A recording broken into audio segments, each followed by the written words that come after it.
Pluie de Cotilms hier soir sur TF1. La 11e saison de Danse avec les stars est achevée à 23h25 sur la victoire de Tech face à Bilal Hassani et Michou. Âge moyen des trois artistes de la soirée, 22 ans. Cette finale était donc à l'image du renouveau que la chaîne et la production voulaient insuffler au programme vieux de 10 ans. Quel nouveau ton fonctionne? Quelle réserve peut-on émettre? 20 minutes fait le point. Un doute subsistait au moment de l'annonce des stars de la saison. Les ménagères, ou femmes responsables des achats de moins de 50 ans? Si chère à TF1, allait-elle s'y retrouver?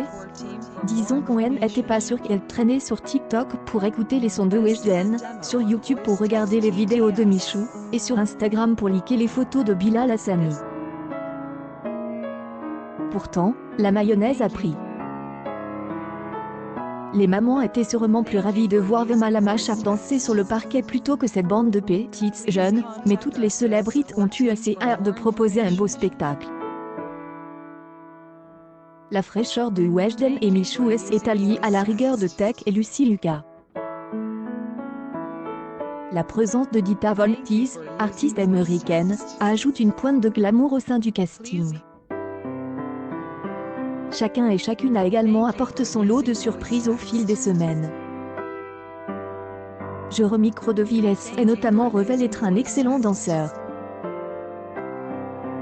On se souvient encore de son contemporain sur LR de Quand je marche, interprète par Ben Mazu. Aurélie Pounds, elle, montre une facette totalement différente de sa personnalité après la mort de son père.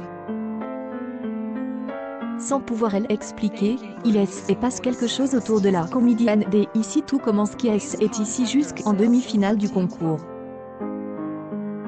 Lors de la conférence de presse de présentation de la saison, Camille Combal chantait les louanges de Jean-Paul Gaultier. Il est fan de Dal, il connaît bien mieux Dal que moi, c'est un truc de fou. Il suit vraiment toutes les saisons avec beaucoup de précision, racontait l'animateur. On aura donc vu au travers des 11 primes qu'un fan assidu ne fait pas forcément un bon jure. Le couturier semblait être en décalage par rapport à ses trois camarades, les dernières semaines le prouvant davantage. Lors de la demi-finale, Homme à la marinière a attribué un 9 à Michou quand Chris Mark et Francois Alu lui en donnent un 6. Plus tard, Jean-Paul Gaultier a jugé un 8 à Aurélie Pounds, contre 5 pour Chris Mark, tout en faisant un commentaire étonnant sur le choix de la chanson. Formidable, avec Dua Lipa en plus en musique en fond, c'était pas mal. Toutefois, on reconnaît aisément la qualité des trois autres membres du jury. Chris Mark reste fidèle à lui-même, formidable dans son rôle de pilier nécessaire lorsque tout change autour de lui. Francois Alu, pour qui Danse avec les stars était la première expérience de le visuel, a su apporter sa rigueur et sa modernité. Denitsa Ikonomova est revenue aussi compétente dans son fauteuil de jury qu'en tant que danseuse. Lumineuse, on aurait aimé que la quadruple vainqueur de l'émission revienne encore un peu plus souvent à ses premiers amours sur le parquet. Avant que la saison démarre, le message de la production et de la chaîne était clair. Que le public comprenne que les personnalités étaient engagées dans une compétition au terme de laquelle seul le meilleur ou la meilleure pouvait l'emporter.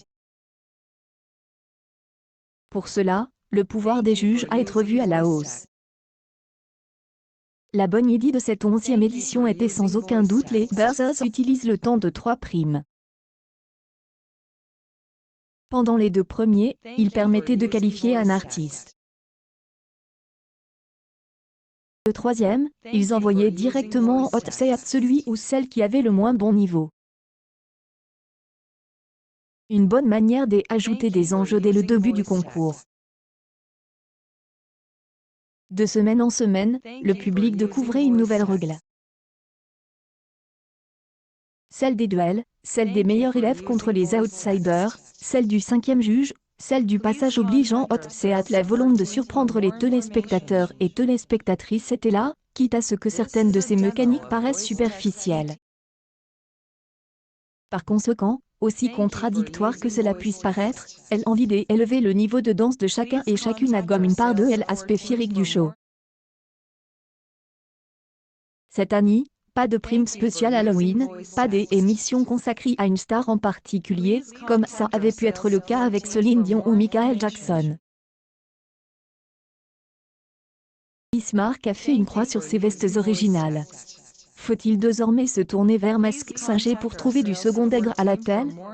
Critère purement objectif, le seul de cet article, les signaux des audiences sont ouverts pour Danse avec les stars. En moyenne, cette édition a remis 4,2 millions de téléspectateurs et téléspectateurs si on compte les visionnages en replay. Un score en hausse de 600 000 personnes par rapport à la saison précédente, dès après le Parisien. Vendredi soir, la finale attire 4 227 000 personnes, soit 21,2% du public, selon des chiffres Médiamétrie communiqués par Puremedia. Il s'agit quasi exactement du même score que la finale de la 9e saison, qui avait été regardée par 4 229 000 téléspectateurs et téléspectatrices en 2018. On observe un joli bond en comparaison de la précédente finale, diffusée en 2019, qui avait conquis que 3,1 millions de fidèles. Tout va bien sûr le meilleur est parfait.